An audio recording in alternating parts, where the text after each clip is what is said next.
Assalamualaikum warahmatullahi wabarakatuh. Selamat pagi semuanya. Bagaimana kabar kalian hari ini? Semoga kabar kalian semua dalam keadaan sehat selalu ya. Hari ini kita akan belajar tema 3, benda di sekitarku, subtema 3, perubahan wujud benda, pembelajaran 3 dan 4. Untuk materi yang pertama yaitu bahasa Indonesia. Perubahan wujud benda, menguap dan mengembun. Pada pertemuan sebelumnya, kita sudah membahas mengenai perubahan wujud benda, mencair dan membeku. Sekarang kita akan membahas perubahan wujud benda, menguap dan mengembun. Menguap. Menguap adalah proses perubahan wujud benda dari benda cair menjadi benda gas.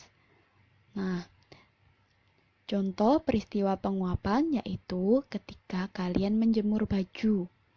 Jemuran baju yang dipanaskan lama-kelamaan akan mengering. Pada saat menjemur baju, terdapat proses menguap, yaitu ketika baju yang setelah dicuci, dia akan membawa air. Nah, kemudian dijemur. Saat proses menjemur, terkena sinar panas matahari, kemudian air tersebut menguap sehingga kelama-kelamaan baju mengering. Yang kedua, contohnya yaitu bau minyak wangi pada tubuh lama-kelamaan akan menghilang. Yang ketiga, bensin yang dibiarkan di udara terbuka lama-kelamaan akan habis. Jadi, ketika bensin yang dibiarkan di tempat terbuka tanpa ditutup, maka bensin tersebut akan menguap dan lama-kelamaan akan habis. Untuk yang kedua, yaitu perubahan wujud benda mengembun. Embun adalah uap yang menjadi titik-titik air. Mengembun adalah proses perubahan wujud benda dari gas menjadi cair. Mengembun merupakan kebalikan dari menguap.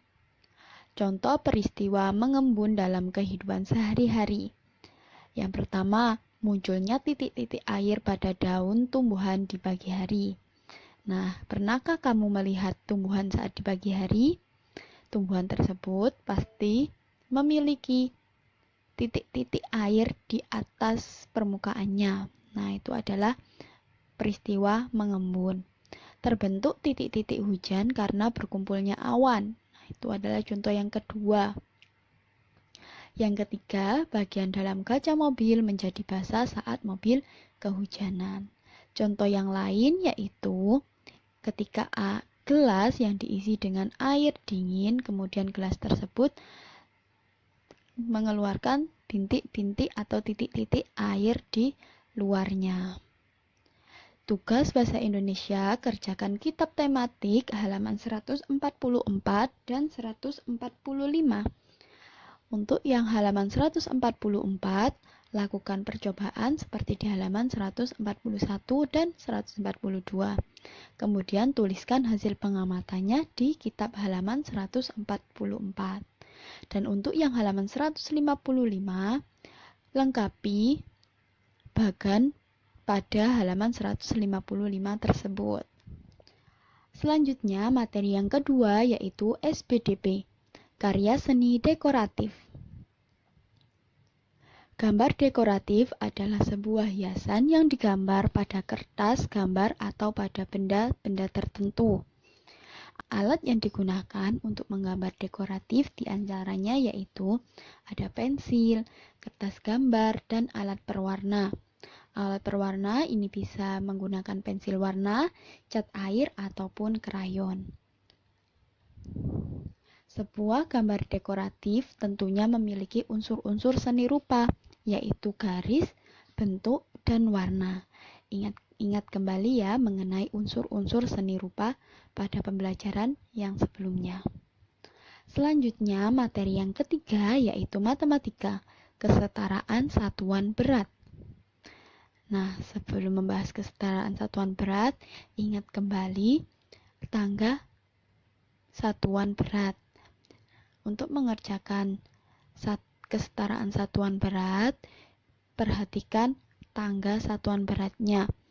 Contoh, kita akan merubah 1 kg menjadi gram. Nah, kilogram ke gram, kita turun 3 tangga. 1, 2, 3. Jadi dikalikan 1000. 1 dikali 1000 yaitu sama dengan 1000. Kemudian jika ada soal 2 kg 500 gram sama dengan titik-titik gram. Nah, yang dirubah yaitu satuan yang kilogram, karena satuan kilogram harus dirubah ke gram dulu. 2 kilogram sama dengan 2000, karena kilogram ke gram dikalikan 1000. Dan yang 500 gramnya tetap, kemudian dijumlahkan. 2000 gram ditambah 500 gram sama dengan 2500 gram. Setelah memahami tadi kesetaraan satuan berat, kemudian kerjakan tugas matematika di kitab tematik halaman 150 sampai 151. Hitunglah dalam satuan gram soal nomor 1 sampai nomor 5. Selanjutnya materi yang keempat yaitu PPKN, tugas warga sekolah. Setiap peran memiliki tugasnya masing-masing.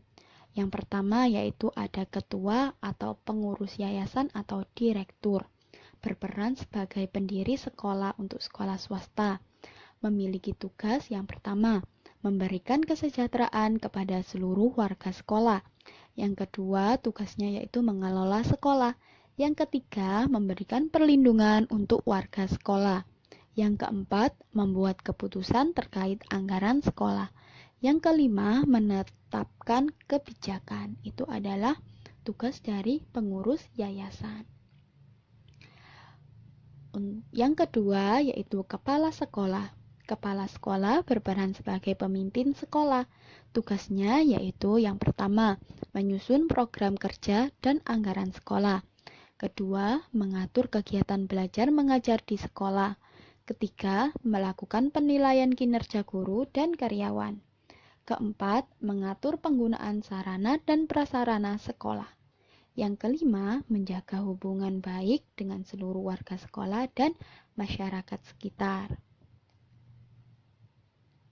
Nah, untuk tugas dari warga sekolah yang ketiga yaitu wakil kepala sekolah. Berperan sebagai wakil pemimpin sekolah. Tugasnya yaitu yang pertama, menyusun program pembinaan. Yang kedua, menyusun program kegiatan ekstrakurikuler atau ekskul. Yang ketiga, mengatur pertemuan dengan wali murid. Yang keempat, menyusun rencana kebutuhan sarana dan prasarana.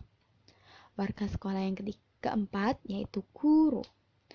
Guru berperan sebagai orang tua di sekolah dan tenaga pendidik di sekolah. Tugas guru yaitu yang pertama, memberikan ilmu kepada siswa di sekolah. Yang kedua, memberikan bimbingan, pengarahan kepada siswa di sekolah. Yang ketiga, memberikan penilaian dan evaluasi untuk siswa. Yang keempat, membuat administrasi keguruan. Yang kelima, menjalin hubungan baik dengan wali murid. Selanjutnya, untuk warga sekolah yang kelima yaitu siswa dan siswi. Siswa dan siswi berperan sebagai peserta didik. Tugasnya yaitu yang pertama, belajar dengan rajin dan melaksanakan tugas, mematuhi dan melaksanakan tata tertib sekolah. Yang ketiga, menghormati dan mematuhi perintah guru dalam hal kebaikan. Yang keempat, menghormati warga sekolah lainnya. Yang keempat, menghormati warga sekolah lainnya. Selanjutnya, warga sekolah yang ke-7 yaitu karyawan dan staf tata usaha. Staf tata usaha berperan sebagai staf bidang pelayanan. Tugasnya yaitu melayani pembayaran SPP siswa. Yang kedua, membantu melaksanakan administrasi sekolah, administrasi guru, dan juga administrasi murid. Selanjutnya yaitu ada wali murid. Wali murid berperan sebagai komite sekolah atau koordinator kelas. Memiliki tugas membentuk paguyuban atau komite atau koordinator kelas. Yang kedua, bisa menjadi narasumber dalam kegiatan sekolah. Yang ketiga, ikut serta dalam kegiatan-kegiatan sekolah. Yang keempat, mendukung dan membantu guru dalam hal penguatan karakter.